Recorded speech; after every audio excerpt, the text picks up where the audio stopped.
Start your tape right now, because I'm about to tell you the truth. And F you if you can't handle the truth.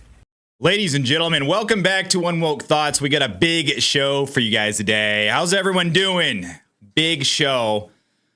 Donald Trump yesterday, man. Donald Trump yesterday attended the National Association of Black Journalists Conference in Chicago. He went into the belly of the beast. What a bad A. What's very interesting is you never see Democrats do this. Why? Because they're fake. But Donald Trump, he went right to the source. He knew these people hated him. Or at least, I'm not even of the opinion that these people hated him. I'm of the opinion that the people that interviewed him had an agenda, of course. But Trump was invited as a guest. Yes, he was. And he graciously accepted. He didn't have to give them his time.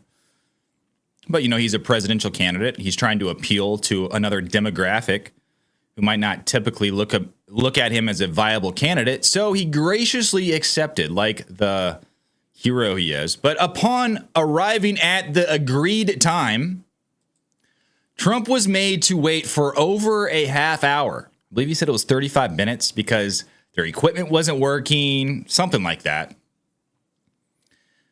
He was made to wait for over a half hour before he was able to take the stage for the interview. And keep in mind, later that day, after this interview, he had to fly to Pennsylvania for a rally, for a campaign rally that he had scheduled. So it's not like he had all the time in the world.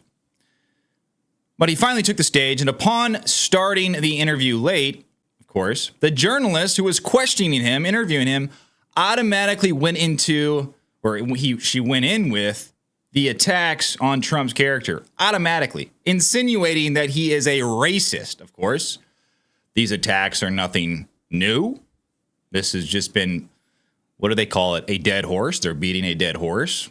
They know it's a lie. They know it's not true. But of course, they insinuate everything he says somehow has a racist connotation. It was incredible. And when I mean it was incredible how Donald Trump handled the situation. First of all, he didn't wilt. He didn't get flustered.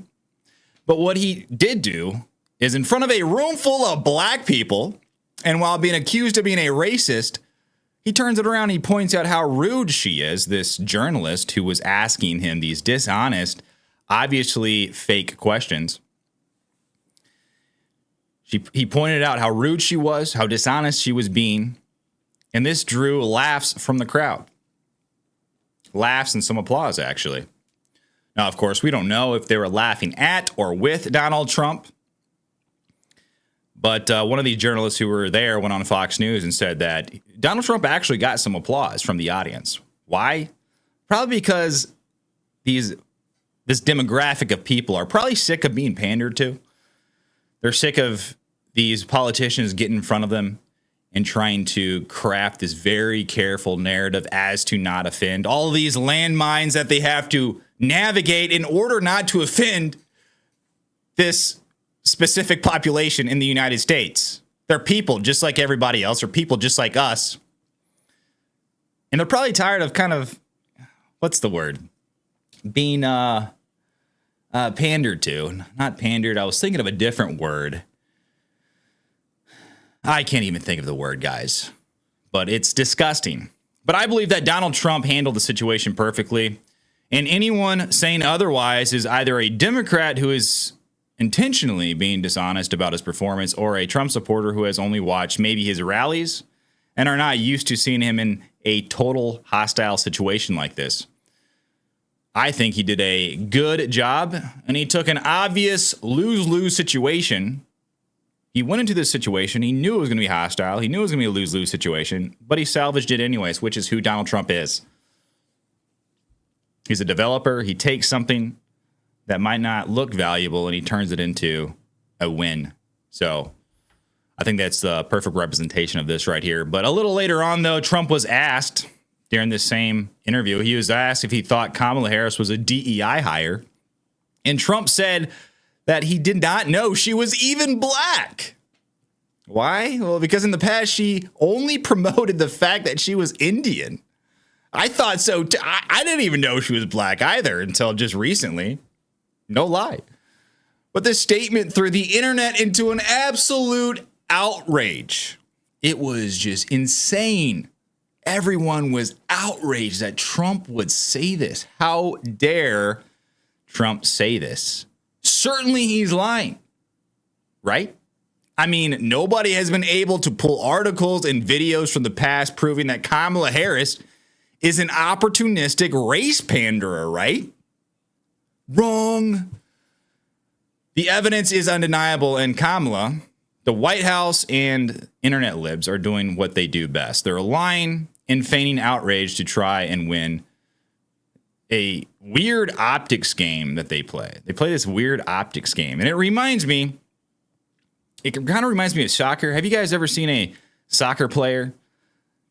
He's playing. He barely gets brushed by a finger from an opponent of the opposite team, and he falls to the ground screaming in pain, while the entire time he's looking out of the corner of his eye, checking to see if the refs are paying attention. That's exactly what happened in this situation. It's crazy. But afterward, Donald Trump traveled to Pennsylvania for a rally where he brought on stand the girl who put up the immigration graph that saved his life. It was a pretty cool moment. A biological male beats a woman in the female division of boxing in the Olympics. The fight lasted a grand total of 46 seconds. Yes. Senator Roger Marshall from Kansas has launched an investigation into Google over their omission of the Trump assassination attempt results. Someone caught up with the parents of Thomas Matthew Crooks, and his father had an interesting statement to say to the person, so we're going to look at that. And finally, CNN is officially and permanently shutting down. Don't get too excited, guys. They're not shutting down completely, but they're shutting down a division of their company, and I couldn't be happier about it. Can you guess what it is? But before we get into the show, ladies and gentlemen, if you could leave a like on this video, it would really help me out, because when you like the video, it gets me seen in more feeds, and that helps me out. And if you enjoy this video, consider subscribing. But let's get into it, ladies and gentlemen. Donald Trump. Not true. You have told. He attended the National Association of Black Journalists. Yes, he did. This was in Chicago. And like I said, they were 30 minutes late getting him to the stage. And this is how they started the interview. I mean, these people are insufferable. Listen. It's not true. You have told 4 congresswomen of color who were American citizens to go back to where they came from. You have used words like animal and rabbit to describe black district attorneys. You've attacked black journalists, calling them a loser, saying the questions that they ask are, quote, stupid and racist. You've had dinner with a white supremacist at your Mar-a-Lago resort. So my question, sir, now that you are asking black supporters to vote for you, why should black voters trust you after you have used language like that? Well, first of all, I don't think I've ever been asked a question in such a horrible manner. First question. You don't even say hello. How? They love it. They love it because it's obvious what this lady is doing. She's the one that's on my thumbnail. I forgot her name, Rachel Scott, maybe, I forget. But she's asking him this question, and she's taking these statements. She's cutting out any context. She's insinuating that when he calls like someone an animal, he's going after this person's race. It's like, wait, can't I make fun of anybody or call anyone names regardless of what race you are? Why do I have to change my language based off of what race you are? That's kind of crazy. He should have just been like, listen, I see everybody equally. I look at everybody equally. So when I make fun of people, I make fun of everybody equally. So what gives? But I think what he did here was so good. I mean, he's a fighter. I mean, he's not going to just take this line down because she's obviously being dishonest.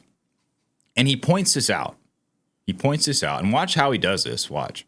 Are you with ABC? Because I think they're a fake news network, a terrible network. Yes, they are. And I think it's disgraceful that I came here in good spirit, I love the black population of this country. I've done so much for the black population of this country, including employment, including opportunity zones with Senator Tim Scott of South Carolina, which is one of the greatest programs ever for black workers and black entrepreneurs. I've done so much, and, you know, and I say this, historically black colleges and universities were out of money. They were stone cold broke, and I saved them, and I gave them long-term financing, and nobody else was doing it. I think it's a very rude introduction. I don't know exactly why you would do something like that. And let me go a step further. No class. I was invited here, and I was told my opponent, whether it was Biden or Kamala, I was told my opponent was going to be here. It turned out my opponent isn't here. You invited me under false pretense. And then you said, you can't do it with Zoom. Well, you know, where's Zoom? She's going to do it with Zoom, and she's not coming. And then you were half an hour late. Just so we understand, I have too much respect for you to be late. They couldn't get their equipment working, or something was wrong. Mr. President, I would love if you can answer the question on your rhetoric and why you believe that black voters should trust you with another 4 I years. have been the best president for the black population since Abraham Lincoln. That's my answer. Better than President Johnson, who signed the voting. You know, he's absolutely right, guys. It was a nasty question. It was a dishonest question. Completely dishonest. Completely. Playing the victim. It's crazy what they're doing here. We can all see it very perfectly what she is trying to do. This was not an honest, in good faith interview. But she brings, you know, Donald Trump up on stage, and it was going to be a lose-lose situation. And these leftists are trying to say, I mean, on Twitter, it's crazy. Oh my God, Donald Trump got slammed. It's so crazy. It's like, listen, Donald Trump took a lose-lose situation and he came out on top. I don't care who you are. That is actually what happened. I would like to see Kamala Harris go into a hostile situation like this and see how she would look, what she would say. Heck, you know, take away the hostile situation. I would like to see Kamala Harris go off of teleprompter, you know, leave the teleprompter to the side, no teleprompter, go into any interview and talk. Let's see how that works out for them. So for them to come out and say, oh, Donald Trump got slammed, blah, blah, blah, blah, blah. It's like, listen, the Democrats, all they do is lie. That's literally their only tactic. They can't go off of merit whatsoever. They can't go off of policies because they suck. They can't go off the economy because the economy sucks. Every time you go to the grocery store, you pay $200 for like 6 things. You go to the gas station and you're paying like $4 in gas. It's insane. So they can't go off of any of that. So what do? They lie. That's their main tactic. That's all they do is they lie, and they try to obfuscate, and they try to win an optics battle. They try to invert reality. They try to bend reality. They try to brainwash. They try to gaslight. That is their entire tactic. But a little bit later on in this interview, I actually love this version of Trump. These are my favorite. When Trump is put into these situations, I love it. He's kind of a bad A when he's put into these situations because he doesn't take crap from anybody, especially not this reporter who is obviously out for blood. So here he is asked about his indictments. And when he tries to explain, kind of go into an explanation about his indictments and all these other things, give his perspective, because that's why he's there. He's there to give an interview. He's graciously there, graciously waited for 30 minutes while they got their crap together and finally brought him on stage, even though he was pressed for time because he had a rally in Pennsylvania later that day. He tries to, explain his perspective on these indictments and these court cases. And when he tries to explain them, what happens? She interrupts him. And he doesn't just take it. Listen. Sir, I'd love to move over on to different topics. I didn't notice you do any publicity on it at all. I won the case, the biggest case. This is an attack on a political opponent. I have another one where I Sir, if have you a don't mind, I'd hostile love judge. to. We have you for a limited time, sir. I'd love to move on to different No, topics. excuse if you. we You're the can. one that held me up for 35 minutes, just so you understand. That's true. That's true. And it's really interesting how these reporters, they do this thing, and you see it a lot, where when interviewing, I've seen it with Mike Johnson, I've seen it with Donald Trump a whole lot, and some other Republicans they'll ask a question, right? And let's say in this case, Trump will respond.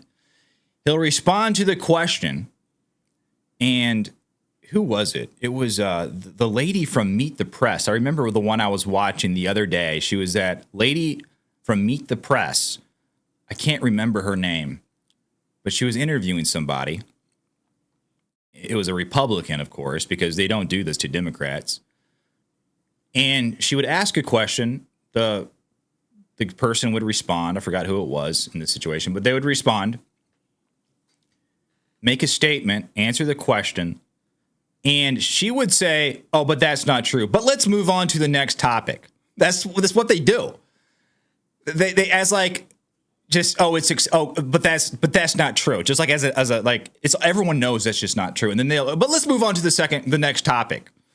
They'll make like a statement refuting what you say with no evidence, and then they'll try to hurry up and go to the next topic. It's crazy, guys. These tactics are implemented into journalism now and they're being used against Republicans and conservative candidates.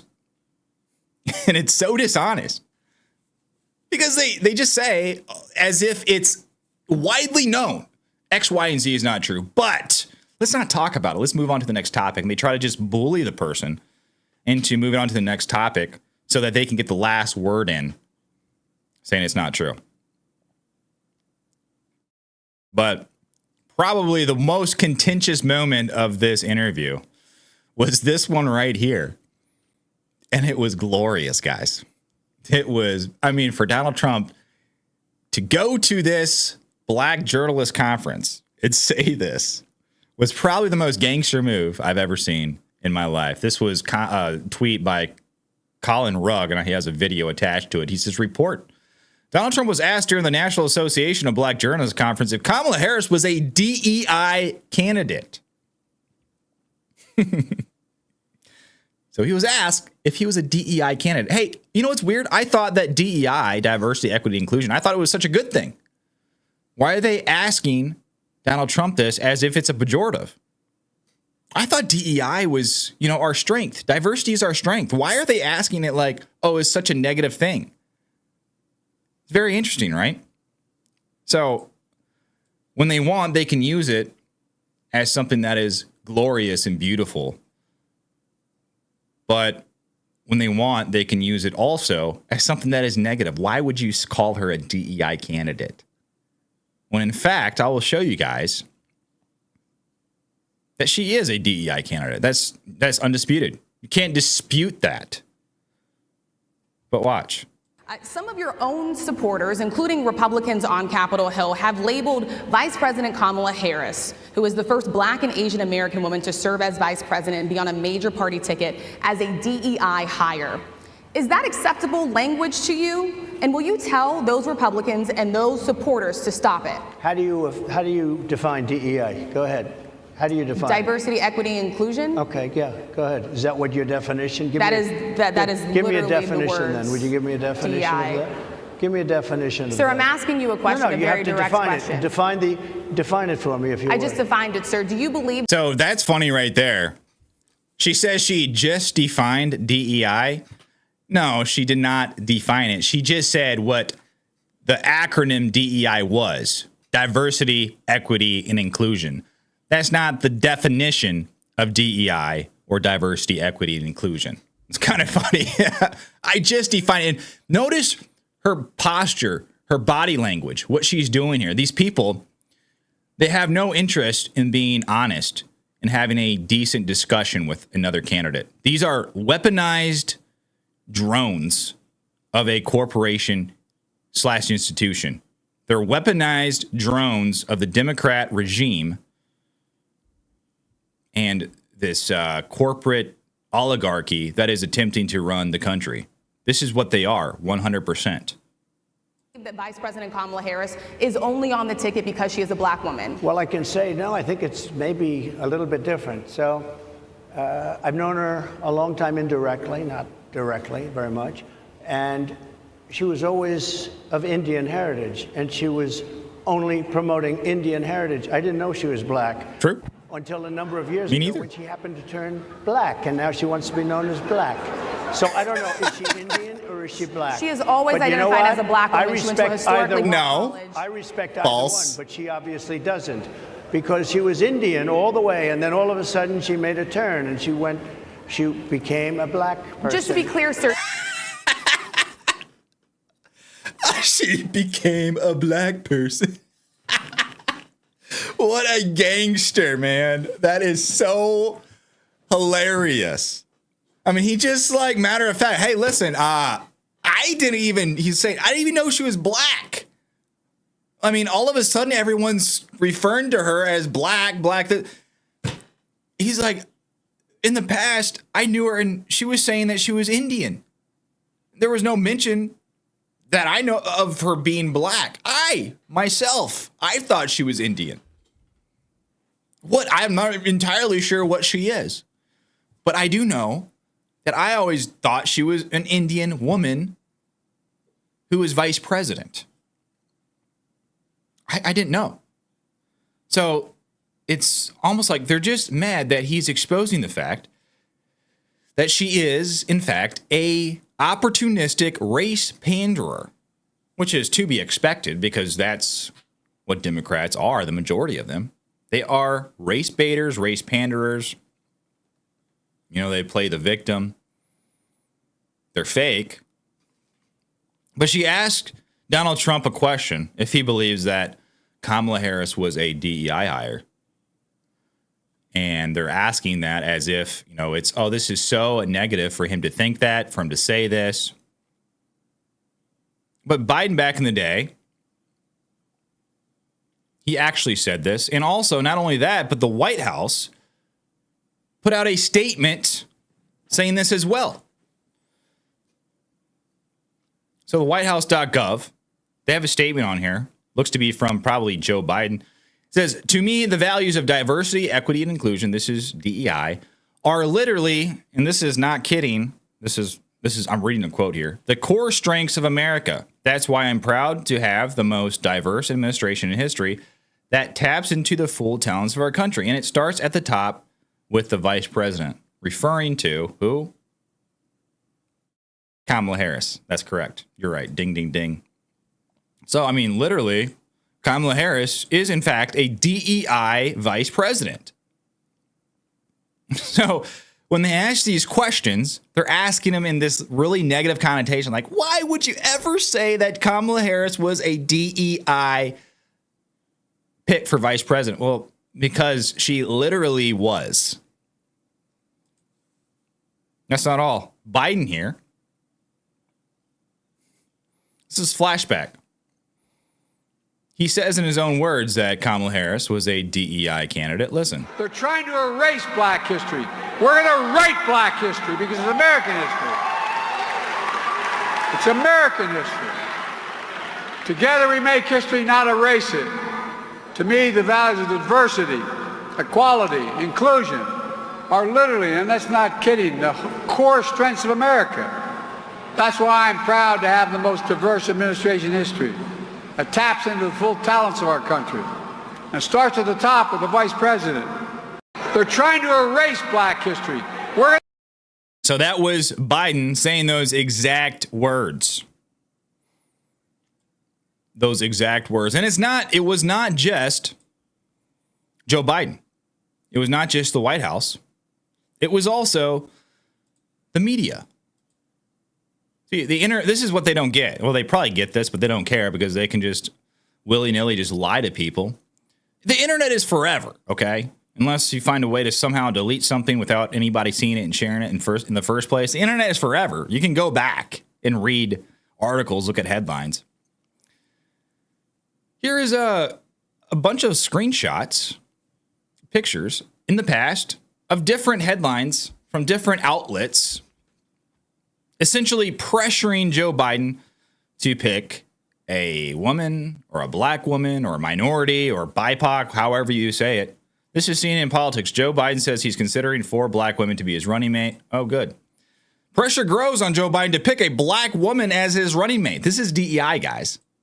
That's NPR. This is time. Joe Biden definitely vows to pick a woman vice president.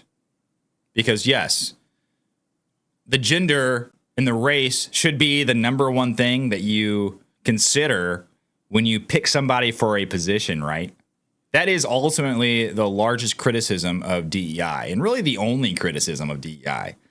Is not merit-based. It's based on these factors of a person that have literally nothing to do with whether they can carry out the task or not. It's like, oh, great, you're a woman, you're black, why does any of that matter? What have you done? What are you able to do? What are your merits? So they take something completely void of any meaning, and they try to promote that as being a reason why this person should be chosen as a candidate. It's wild.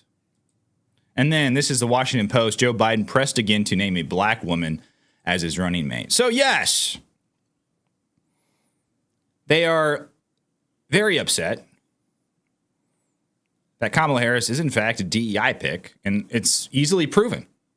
Easily proven. But also, the other thing that Donald Trump talked about here, which was great, is about Kamala Harris being an Indian woman, saying that she was an Indian woman for the longest time, and then now all of a sudden she's black. What gives? But Karine Jean-Pierre is very upset about this, and in a White House press briefing. Do you guys remember that Joe Biden is still the president? Isn't that crazy? Joe Biden is still the president. What is he doing? It's like Joe Biden has been memory holed from everybody's minds. Yesterday, I was thinking, I haven't seen anything from Joe Biden lately. What's going on? Is Biden, is he even alive? What's going on here? But yeah, he's still the president. But this is Kamala Harris. Kind of like that, soccer player.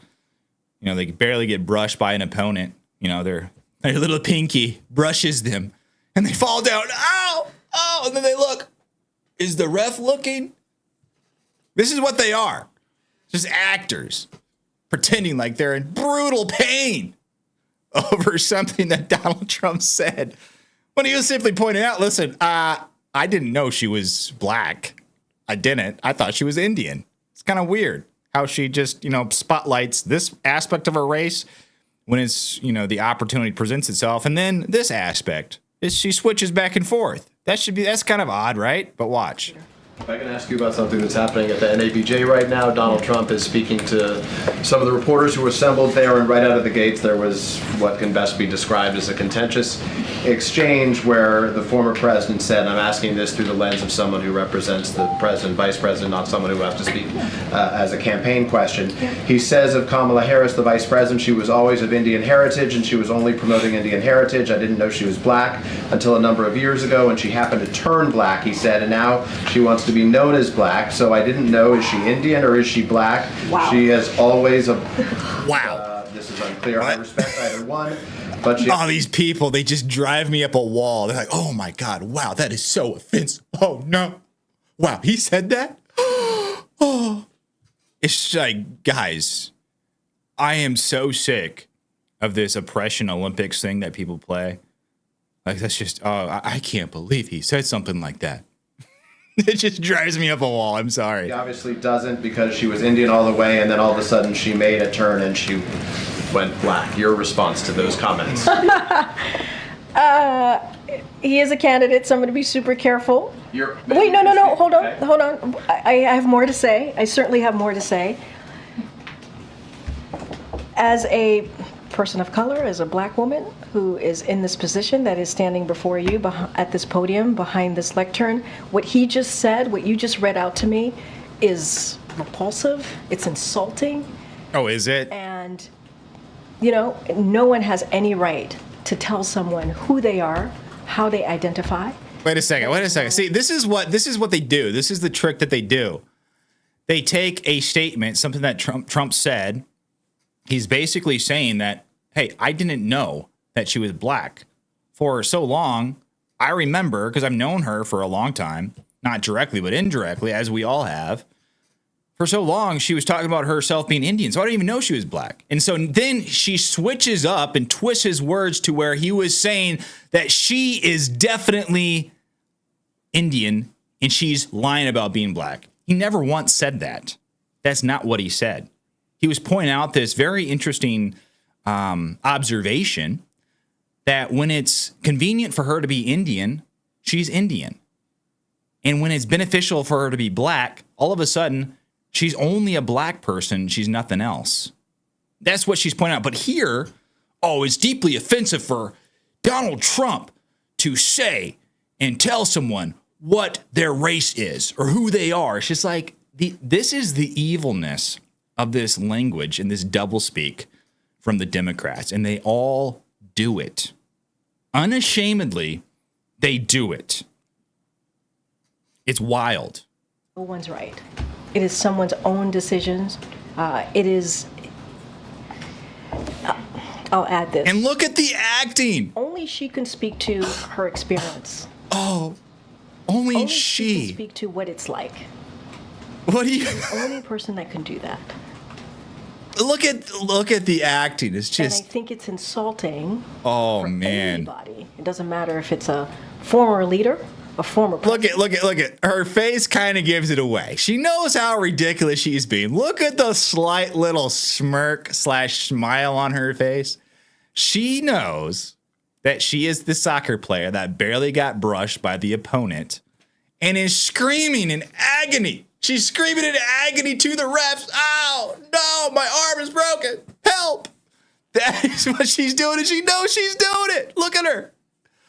Look at Karine Jean-Pierre. Yes, but let's move on to the next one, guys. It's great stuff. I mean, this is something that Hillary Clinton was very well known for, and also, now it's Kamala Harris, who's just she's trying to take some probably some tips from Hillary Clinton. But this is something that Kamala Harris and Hillary Clinton, like I said, they're known for this. Here is a side-by-side comparison. I thought this was great. Of Hillary Clinton and Kamala Harris. First, Hillary Clinton, when she was doing this in the past, I think I showed you guys this yesterday. But now Kamala Harris does this too. This is not how Hillary Clinton talks, and this is not how Kamala Harris talks normally. But when they get around a room full of black people, all of a sudden, their accent changes. They start to talk in Ubonics. It's called code switching, and it's really obvious. Watch. I probably should unmute the video. That probably would help. Here you guys go. Watch. I don't feel no ways tired. I've come too far from where I started from. Nobody told me that the road would be easy. Oh, hallelujah. He brought me this far to leave me. And you all helped us win in 2020, and we're going to do it again in 2024. Oh, guys, the pandering is just sickening. It's just sickening. It blows my mind. Do people not see this? Like the Democrats, do they not see this, or do they just not care? Maybe they think it's endearing. Oh, Kamala Harris came to Atlanta and she spoke to me how we talk to each other. I don't know. Maybe they like it. To me, that's just insanity. I would be offended. I would have offense if someone thought I was that dumb to where they felt like they could win my approval or my vote or my support by, I don't know, simply dressing like me or something like that, or trying to talk like me. And that's all they had to do. That's how little the bar is to win my support. I would be like, oh no, sorry, I'm smarter than that. Do you think I'm that dumb? Wow. You must not have a whole lot of respect for me. It's pretty crazy. But kind of continuing on this whole Kamala being Indian thing, and the fact that I thought she was Indian, Donald Trump thought she was Indian. A lot of you probably thought she was Indian too. I didn't know she was black.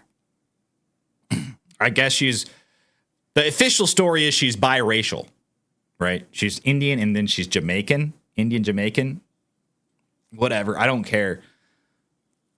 The whole point is that she spotlighted only her Indian heritage for a very long time.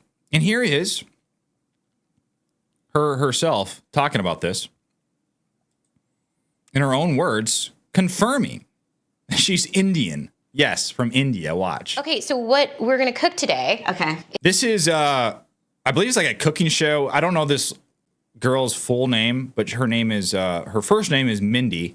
She's the actor on Mindy's Project. She was in The Office, and she's an Indian lady, Indian actor, and she's having Kamala Harris on her show because Kamala Harris, as she says, is a woman with Indian heritage. Listen. Is an Indian recipe. Yes. Because Yes. you are Indian. Yes, yes. Okay, and I don't know that everybody knows that, but I find... Wait a second. Why didn't she clarify this? No, I'm black, or I'm Indian Jamaican. Why didn't she clarify?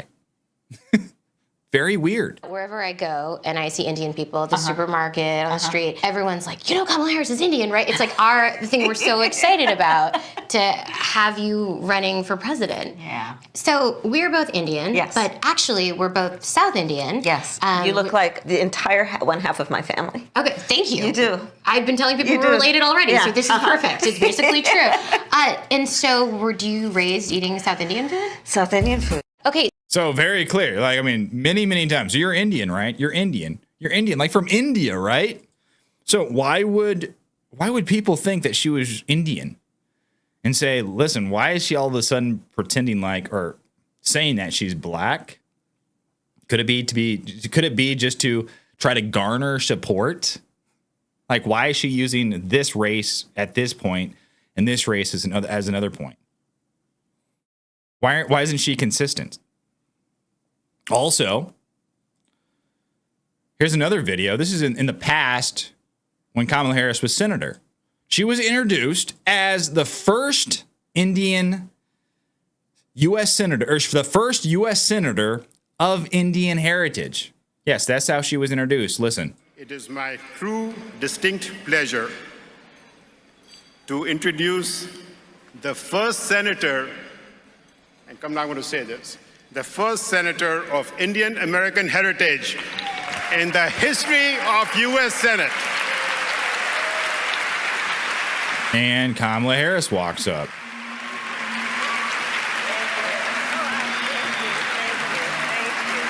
So it's been a really long week. No, she didn't correct him. Actually, I'm Indian Jamaican. Actually, I'm biracial. Like, so these people, they're going after Donald Trump for thinking this. It's just like, well, because it's been written about in papers. It's been written. There's headlines. There's videos of Kamala Harris exclusively referring to herself and other people exclusively referring to her as Indian. But this is not okay to think this. Oh, you're dumb. You're racist if you didn't know that she was black, or find it strange that all of a sudden she's referring to herself as black when it's opportunistic. Kind of weird. Here's another video here. This is kind of a weirdly small video. But Kamala Harris here, she refers to herself as a VP of South Asian descent, right here, which is, in other words, Indian. Listen. I stand before you as the first candidate for Vice President of the United States of South Asian descent. When my mother, Shamala, stepped... And then down on the bottom, if you can't see that, it says Kamala Harris on her Indian heritage. So this is on TV. Off the plane in California at 19 years old, she didn't have much in the way of belongings, but she carried with her lessons from... And you all helped us win in 2020, and we're And now- going to again in 2024. Yeah, and now she's, breaking out the Ebonics. It's incredible, guys.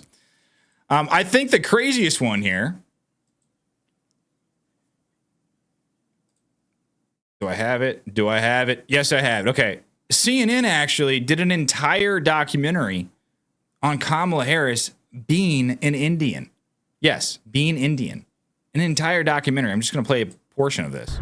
My mother, who raised me and my sister, was a proud woman.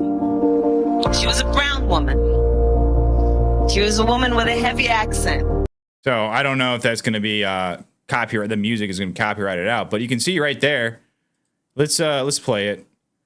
Down on the bottom, it says how Harris' Indian roots shaped her political views. This is an entire 2.5 minute segment on CNN where they document Kamala Harris being Indian and having Indian roots. Well, that's odd.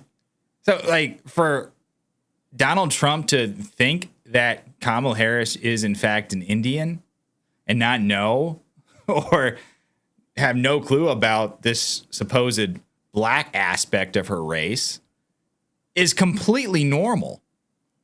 Why? Because I thought she was Indian, too. It's crazy. And it's weird. I don't care who you are. The Democrats like to, the Republicans are weird. No, it's weird that you find it appropriate to spotlight different aspects of your race depending on who you're talking to, as if that should be a factor that really matters when you're asking for someone's support. Look at me, I'm black, so therefore you should support me because I'm black. No. Crazy. But to wrap up this whole Kamala thing, guys, I believe this woman right here does a great job demonstrating Kamala Harris's race pandering. Candace Owens absolutely knocks it out of the park. Listen. Let's talk about Kamala Harris. You think you just fell out of a coconut tree? I'm going to now code switch. Let me talk to you about Kamala Harris because she is my girl. These streets is talking, and I'm going to tell you right now, I'm finna go vote for Kamala Harris right now. Sorry, I just want to make sure my black listeners know that they should vote for her. And apparently the only way they can understand why they should vote for her is if I speak in Ebonics. So again, I'm going to just keep that going. Girl, thank goodness we have upon us a strong black candidate. So here's the deal. You have Kamala Harris, and I love it. She was, throughout her entire political life, a very proud Indian woman. And that makes sense because, in case you didn't know this, Kamala Harris, despite being some percentage of black, her father is not fully black, her mother is fully Indian. She grew up with just her mother because her parents divorced when she was either 4 or 7, when she was very... So she then goes on to go into this deep dive into Kamala Harris's history. If you want to watch that, guys, go find Candace Owens on X, 8.5 minute long clip. I won't play the whole thing, but the first part was incredible. Absolutely incredible. I think she just knocked out of the park. Love Candace Owens. She's great. And the camera movements, how they... Whoever did that that's just perfect. How the camera was moving and she's like, I love it. Some just grade A humor there. But anyways, Trump, he held a rally in Pennsylvania yesterday as well after he had this interview in Chicago. And he brings up on stage the girl who put up the immigration graph, who he says saved his life. Watch.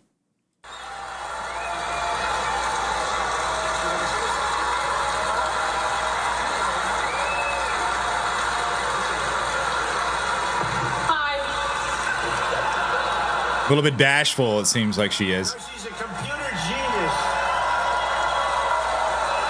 She saved my life. No. So, the search is but So that was, I guess, he calls her a computer genius. I'm not exactly sure what her role is. But she was apparently the one who put up the graph that he looked back on. And when he turned in just the right time, just the right moment, the bullet clipped his ear. So that was the girl. Saved his life. But during this rally, the Trump campaign put up pictures of Kamala Harris. This was after his interview with that journalist, if you can call it that, of Business Insider saying, this is a headline they had, if you guys can see this. California's Kamala Harris becomes first Indian American U.S. Senator. Wow. So Kamala Harris in the White House and everyone else should be really upset at Business Insider, at whoever wrote this article, for not clarifying that not only is she Indian American, but she's also Indian African American or Indian Jamaican American or whatever. Because that's what she is, right? So to point out the fact that these outlets were doing this, you got these leftists saying, oh, I can't believe Donald Trump is doubling down on. What is he doubling down on? He's just pointing out like, hey, everyone knows what she's doing here. And you guys are just mad because I'm spotlighting the fact that she is a opportunistic race pander, which is what she is and what every Democrat just about is. Unless you are white, because if you are white, you can't do that because that is racist. You can't pander to white people if you are white.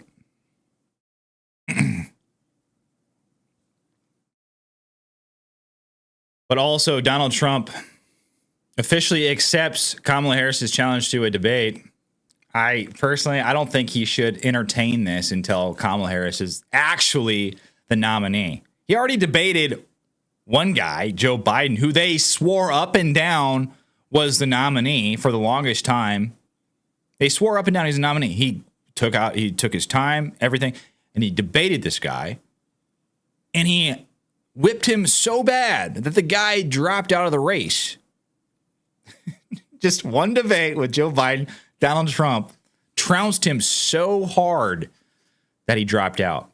And now they put up a different candidate. It's like, if I was Trump, I'd be like, listen, I already debated one of your guys. He dropped out. This is getting ridiculous. Now you're supposedly putting up this cackling border czar Kamala. You expect me to believe she's going to be the nominee? Maybe, maybe not. But wait until she's actually the nominee. And because you guys did this thing where you just swapped out the candidate because he did bad in debate, I would like if we did it on maybe Fox News. Not ABC. Let's do it on Fox News. Those are my terms. And switch it around to where they are on the defensive. And they are the ones saying, oh, we're not going to debate on Fox News. Because they won it. Why is it that the Democrats and the liberals always get to say, oh, so-and-so is backing out of the debate because they don't want to do it on this certain outlet? Because these journalists, you saw it. ABC, that's where the next supposed Democrat or the next supposed debate is supposed to be. It's supposed to be on ABC. That was the one that was scheduled with Joe Biden. Now he's dropped out, but that was where it was scheduled to be. And the lady who interviewed Donald Trump at the Black Journalists Association conference, she was from, guess where? ABC. It's like, why would you put yourself in that situation? At a debate that's going to be viewed nationally. Especially after they swapped out the candidates. I think it's insanity. But moving on, guys. This is Angela Carini of Italy. She fought a biological man at the Olympics. And she lost in 46 seconds. And she says, I have never been hit so hard in my life. This is her crying after the fight happened. I have a video of this. I'm going to just play a small portion of it. I'm not going to play any sound. Oh, the Olympics are very copyright heavy here. I'm just going to play the actual, just the video here. This is the fight. This is how long it lasted. Boom. 2 hits in, and she just like, nope, sorry, I'm done. She's like, I can't do this. Crazy. This is what's going on in the Olympics. I believe there are 2 biological males competing in the female division of the Olympics as boxers. Just absolutely insanity, guys. But this is kind of what went down here.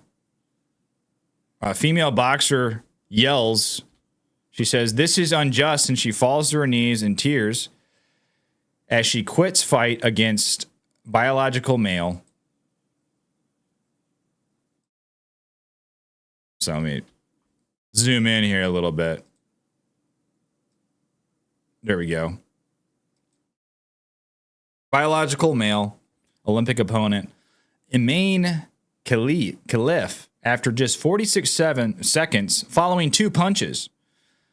A boxer deemed a biological male today won against an Italian woman in one of the most controversial Olympic bouts ever. The fight between Italy's Angela Carini and her Algerian opponent Iman Khalif took just 46 seconds, with the Italian throwing her helmet onto the floor as the clash was abandoned, yelling, "This is unjust." The 25-year-old Angela refused the handshake and fell to the canvas sobbing, having received just 2 punches from Khalif, who had been banned from a major boxing contest before the Olympics. Khalif was thrown out of last year's World Championships after failing testosterone tests carried out to establish gender qualification. After the match was stopped, the referee raised Khalif's hand in the air, but a visibly furious Carini yanked her own hand away from the fight official and walked off. Ignoring the Algerian, the Italian fighter then plunged to her knees and burst into tears as she said she had never felt such strong blows in a contest before. Speaking after the match, the Italian said, "I'm used to suffering. I've never taken a punch like that. It's impossible to continue. I'm nobody to say it's illegal. I got into the ring to fight, but I didn't feel like it anymore after the first minute. I started to feel a strong pain in my nose. I didn't give up, but a punch hurt too much. And so I said, enough. I'm leaving with my head held high." This is her on her knees. After what? Fighting a man, a biological man in the Olympics? You've got to be kidding me, guys. I mean, I knew this kind of stuff was happening, but it's just crazy. Like, these are the Olympics and they're allowing this stuff. Incredible. Moving on though, guys. Getting a little bit short on time here. Senator Roger Marshall from Kansas launches investigation into Google over them editing and restricting results of the Trump assassination. So this is what his statement says. This is to the CEO of Google. It says, Mr. Pichai, Sundar Pichai, Google's failure to provide suggestions related to the assassination attempt against President Trump on July the 13th, 2024, as part of its search function is yet another example of censorship against conservative voices and violates the intent of Section 230. Omitting suggestions to the most obvious and recent victim of an assassination attempt shows a willful discrimination against President Trump and users of your search engine. Furthermore, Google's decision to selectively erect hurdles to those seeking to obtain more information regarding one of the most important events in recent American history places you in the role of information arbiter, well beyond the scope of your firm's purported purpose. Regrettably, I am not surprised by this glaring omission given Google's demonstrated history of manipulating results and discrimination against conservative ideology. So he's exactly right. This goes on all the time with Google, and Godspeed to him, because Google is a behemoth. You go against Google, you're going against, I don't even know how to describe it. You're going against just this giant that cannot be toppled. And the vice grip that they have on information is so incredible. They have since tweaked the search function. So when you search for these things, they show up in the auto-populated results. But these things literally happen all the time with Google, with Facebook, with social media. But Google's kind of the biggest one, right? And it's weird how these little tweaks can really change the flow of information and could affect things in the real world. They, like I said before, they look like such small things that Google is doing. Oh, what's just the auto search function, the auto complete? Who cares about that? But you guys don't. A lot of people don't understand like the butterfly effect of that. It seems like such a small thing, but in the real world, over time, it has compounding effects. And this is another one. Greta Van Susteren, she's this journalist or anchor, I believe. Isn't she an anchor on Fox or something? I don't know.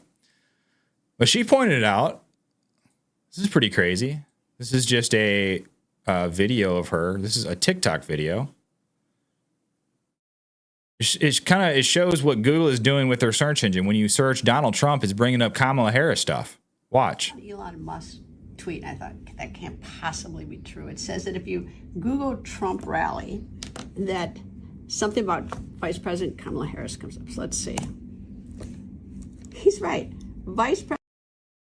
So yeah, look at that.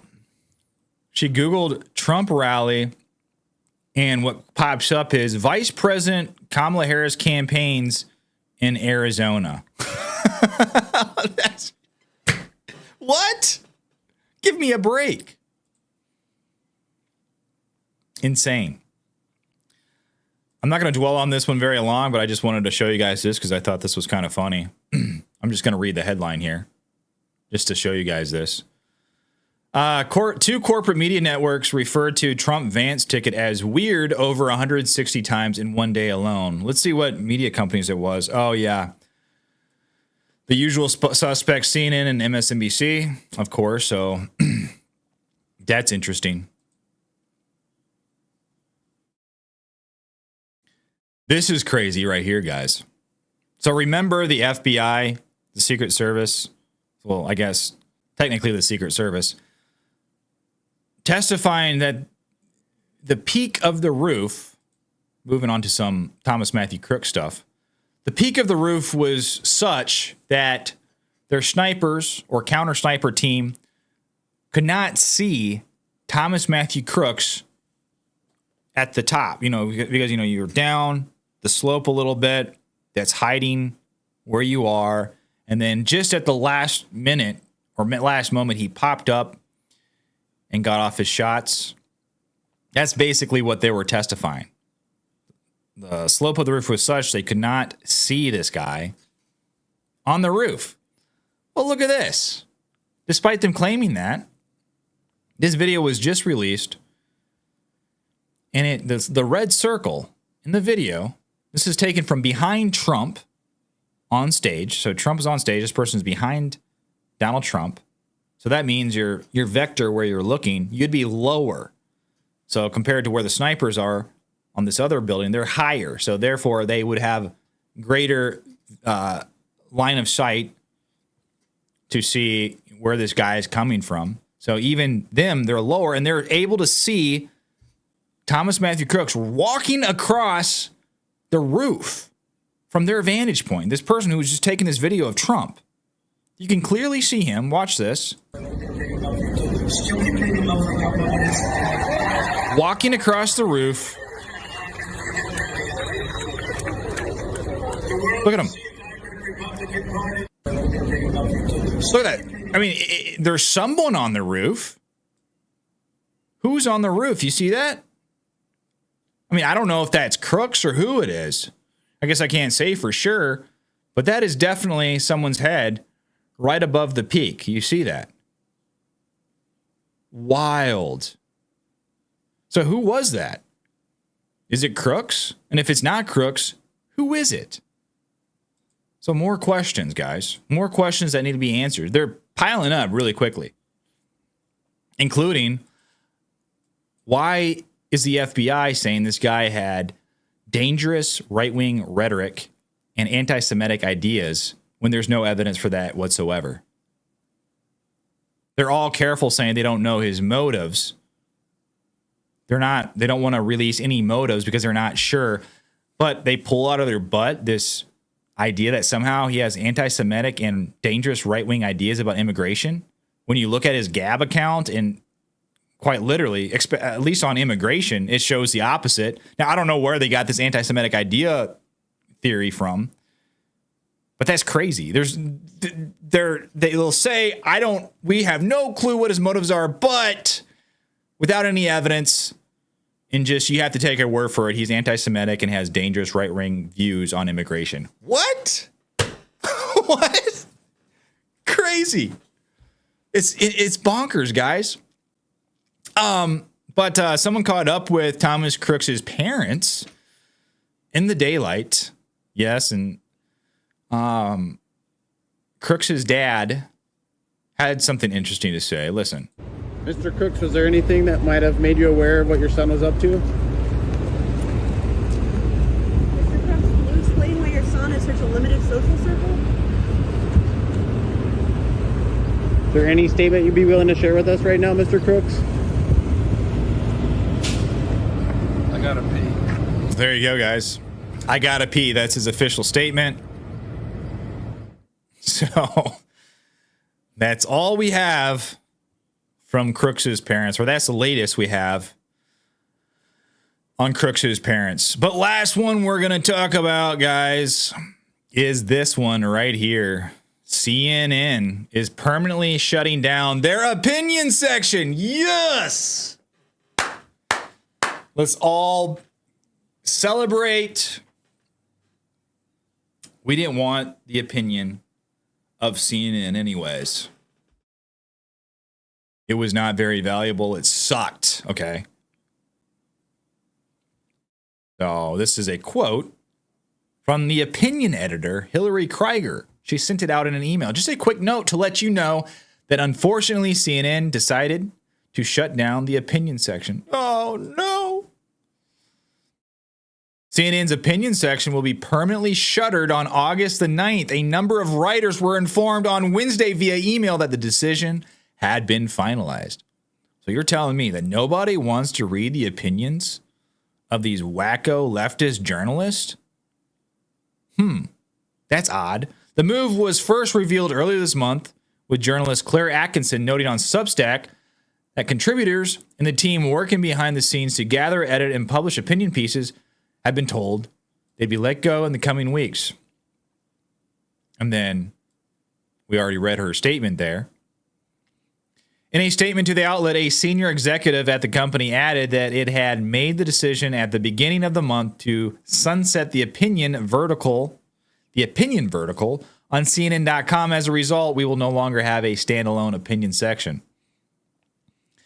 The opinion section currently includes articles with titles such as Project 2025 is coming for our kids too, and it's time more horror films push back against queer stereotypes. Guys, these people are insufferable. They are insufferable. Yes, insufferable. It isn't entirely full of pieces that skew left, however. Amongst the aforementioned pieces are those with titles such as Why We Can't Give Up Capitalism and the Downside of Raising the Minimum Wage. So looks like they had a couple normal articles thrown in there. But ladies and gentlemen, that's what we got for the day. How are you guys doing? What's up? Thanks for hanging out. So we got in the chat.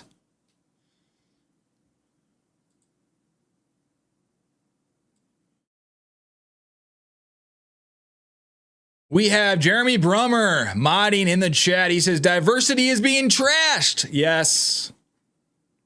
Of course, we have Michelle C modding as well, doing a fantastic job, making sure everybody is liking. Remember, guys, you don't want Michelle coming after you. Better watch out. You better watch out because Michelle C will find you. Jim Barron is even here. Wow, we got the whole crew here this morning. Everyone, please smash that like button and share and subscribe. Yes. Kind of weird because lately YouTube, I don't know what's going on. I don't know if it's because I criticized Google a few videos ago, but my videos are not really being recommended as much as they had been. Hopefully it's only temporary.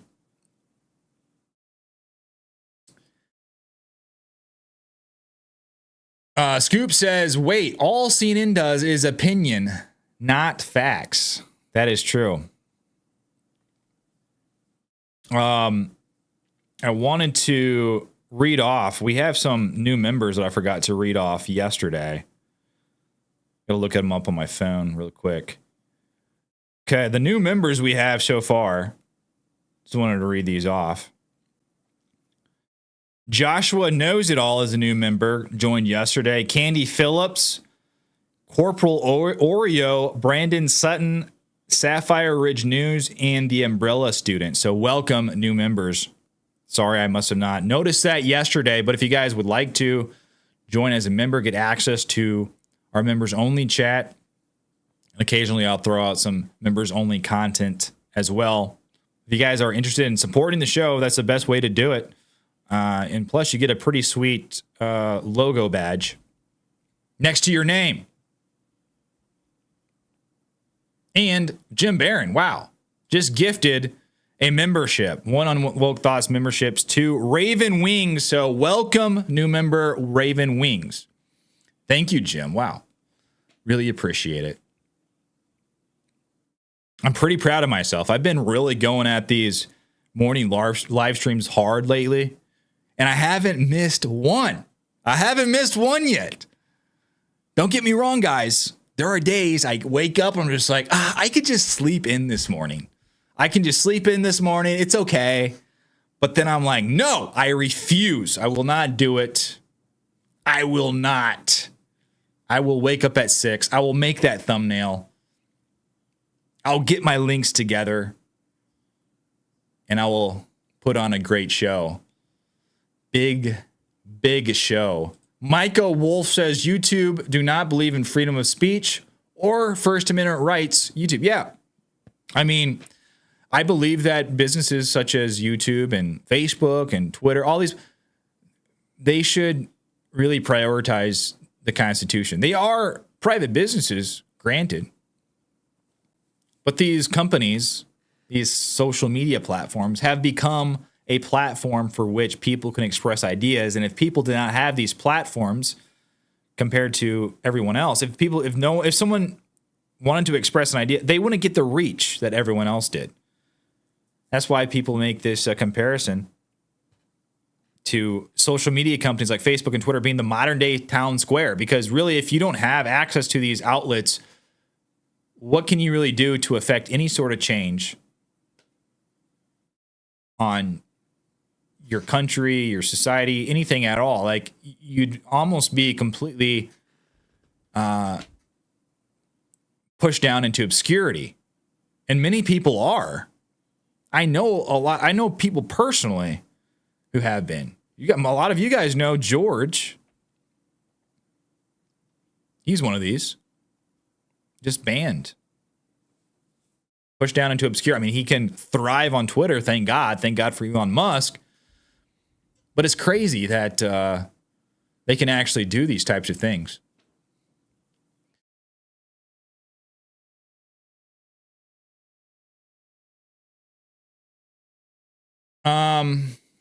Jane Fleming says, I miss George. Yeah.